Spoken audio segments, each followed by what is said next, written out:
relatou ter visto uma figura sombria na sala e até ter sido sufocada por uma força invisível.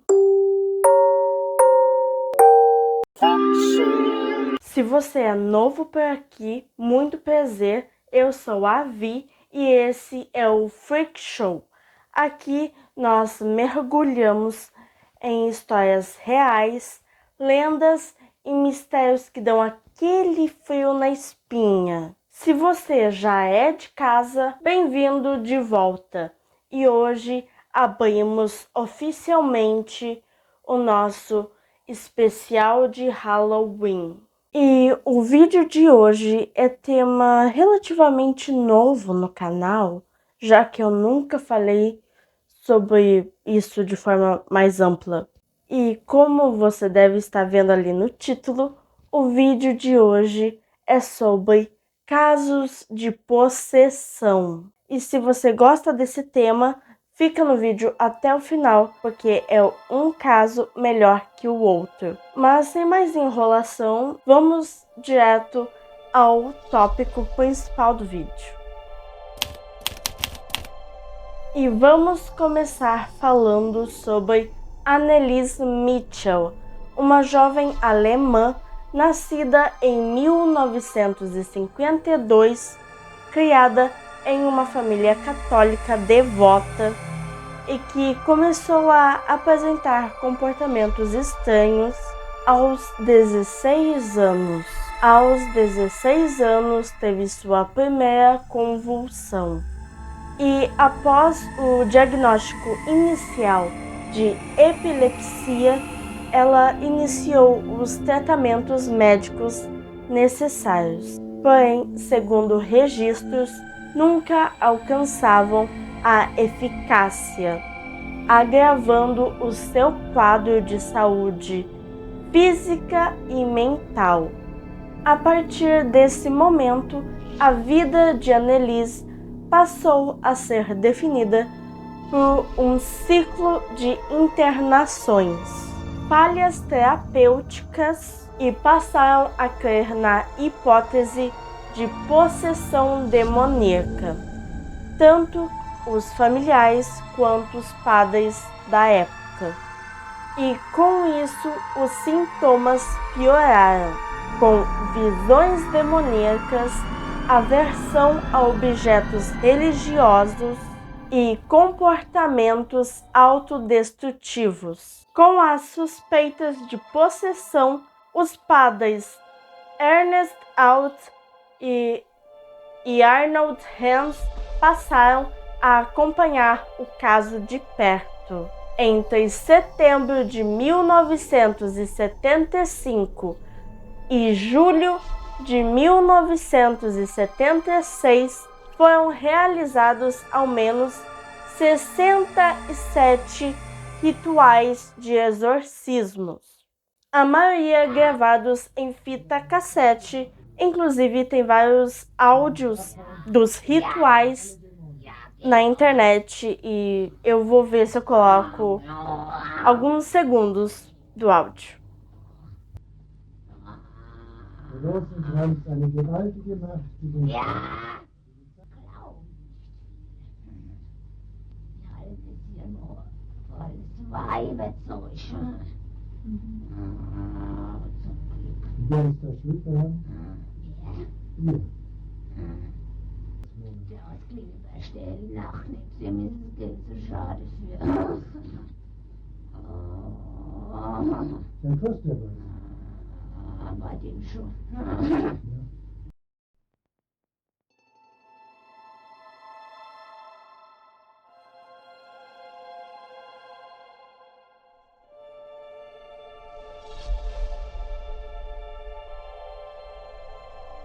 Os áudios mostram Anneliese durante gritos e diálogos onde ela fala supostamente línguas estranhas, e também tem um momento onde ela diz quais demônios estão ali. E ela cita nomes de figuras como Lúcifer, Judas, Hitler, Caim Nell e Flashman. Abre parênteses, Flashman seria um padre que teria sido excomungado por comportamento imoral. Os exorcistas acreditavam que ele havia sido condenado e se tornado um demônio e que agora estaria atormentando a jovem Anneliese. Anneliese veio a óbito em julho de 76. E uma investigação foi aberta pelas autoridades alemãs. O laudo médico comprovou que a causa do óbito foram desnutrição, desidratação, lesões e inanição, apontando indícios de negligência e omissão de socorro. Em 78, teve início o julgamento dos pais da menina e também dos padres envolvidos no exorcismo, acusados de homicídio culposo por não terem providenciado alimento e tratamento médico adequado nos últimos meses de vida da Anneliese. A promotoria alegou que os exorcismos levaram à deteriorização física e psíquica de Anneliese, culpando os réus por negligenciar a assistência e permitir morte por abandono da jovem. A defesa, por sua vez, afirmou que Anneliese teria livre arbítrio para recusar alimentação e tratamento, bem como o direito de buscar alternativas que considerava eficazes. Em abril de 78, o tribunal condenou todos os réus a 6 meses de prisão, convertidos em liberdade condicional de 3 anos. Bom, eu tenho a minha opinião sobre esse caso, que é um tanto polêmico, porque tem toda essa coisa de foi real, não foi real, foi negligência ou não, mas eu quero saber a sua opinião. O que você acha desse caso? Foi realmente negligência? Ou você acha que ela realmente estava possuída? Comentem aí o que vocês acham. Em novembro de 2011, Latoya Ammons, sua mãe e seus 3 filhos, com idades entre 7 e 12 anos, se mudaram para uma casa na Carolina Street, em Gary. E poucos dias depois da mudança, eventos estranhos já começaram a acontecer, como enxames inexplicáveis de moscas e barulhos de passos e portas rangendo ou abrindo sozinhas. E a Rosa, mãe de Latoya, relatou ter visto uma figura sombria na sala e até ter sido sufocada por uma força invisível. Os filhos também apresentaram episódios assustadores. A filha mais velha teria supostamente levitado enquanto dormia. Um outro filho dela foi jogado de um lado para o outro por uma força desconhecida. E o filho mais novo começou a ter os olhos revirados para trás e proferiu ameaças com vozes profundas que não pareciam vir dele. Um ponto marcante desse caso foi quando o filho mais novo da família foi visto andando para trás na parede de um hospital, ato que teria sido testemunhado por funcionários do Departamento de Assistência Social e por enfermeiros. Após relatos preocupantes, membros do Departamento de Serviços Infantis foram acionados e realizaram uma investigação, constatando o sofrimento emocional e espiritual das crianças. Mas, inicialmente, suspeitaram que os filhos poderiam estar agindo de acordo com as crenças da própria mãe, possivelmente fabricando as manifestações. E um médico da família considerou os comportamentos das crianças delirante e alucinatório. Diante dos eventos, a família contatou o reverendo Michael Magnot, que, após entrevistar Latoya e os filhos, concluiu que eles estavam sendo atormentados por demônios. O reverendo então realizou 3 exorcismos, 2 em inglês e 1 em latim. Segundo o reverendo, os rituais deram certo e trouxeram fim às manifestações demoníacas. A família se mudou para Indianópolis, onde as atividades paranormais cessaram. Apesar do relato com envolvimento de autoridades e religiosos, o caso gerou ceticismo. Os médicos e psicólogos que avaliaram as crianças apontaram que poderiam haver causas psicológicas e comportamentais, sugerindo mais uma vez que as crianças poderiam estar agindo em sincronia com as crenças da mãe. O policial Charles Austin, defensor das crenças em fenômenos paranormais, foi uma das autoridades que apoiaram a veracidade dos eventos. Embora outros envolvidos tenham questionado a autenticidade das manifestações, apontando fatos como a ausência de anomalias relatadas por inquilinos anteriores e posteriores da casa.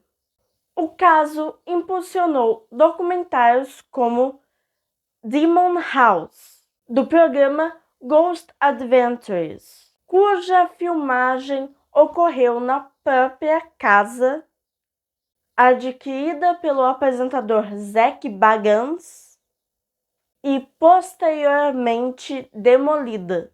E em 2024, o filme The Deliverance foi lançado, inspirado nos eventos relatados. Em 1949, na cidade de Maryland, nos Estados Unidos, um jovem conhecido como Roland Doe, de 14 anos, começou a manifestar comportamentos perturbadores e inexplicáveis para a época, como convulsões, mudanças de voz e aversões a itens religiosos.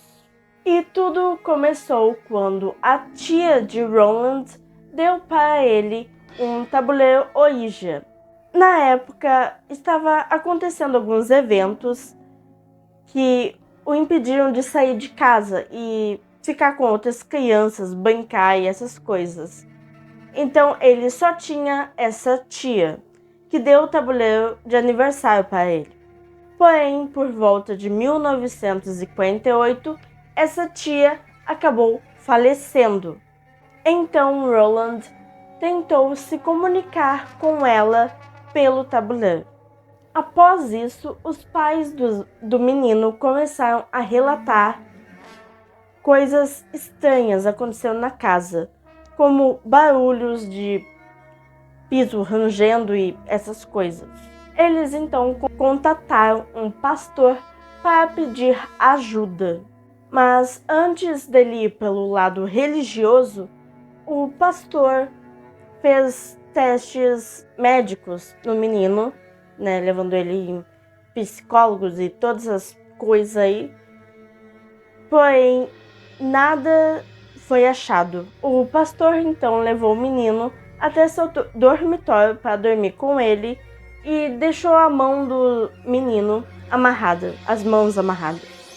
Durante a noite, o pastor revelou que, enquanto dormia, os móveis mudaram de lugar, além de rachaduras terem aparecido nas paredes e também uma cadeira super pesada ter voado contra a parede, lançado por Roland, que de alguma forma tinha conseguido se livrar das amarras. Acreditando que ele estaria possuído, o pastor chamou um padre romano para ele realizar um exorcismo no menino. Já na primeira sessão, Roland fez um ferimento grave no padre e o ritual precisou ser interrompido. De volta para casa, os pais de Roland notaram que havia coisas escritas em seu corpo, escritas com a própria pele, coisas como Satan. A família então decidiu pegar um trem para se encontrar com o padre Raymond Bishop e o reverendo William, que assumiram o caso. Após pedir permissão, eles começaram a realizar novas sessões de exorcismo. Nas 30 sessões diárias, o padre chegou a quebrar o nariz, dada a força descomunal que diziam que Roland tinha enquanto estava possuído. No 30º dia de exorcismo, Roland finalmente teria acordado, dizendo não se lembrar de nada. Após o caso, a família se mudou de casa e, segundo relatos, o garoto nunca mais foi atormentado. E esse caso vocês devem conhecer bem, porque foi ele que serviu de inspiração para o famoso filme O Exorcista. E eu já tenho um vídeo só sobre esse caso no canal. Vai estar aí na tela final, se eu conseguir deixar a tela final, vai estar aí. Ele foi o primeiro vídeo aqui do canal e o único vídeo onde eu falo sobre algum caso de possessão. Então vão lá e assistem. E lembre-se, esse é o primeiro de muitos vídeos arrepiantes. Então, até o próximo vídeo.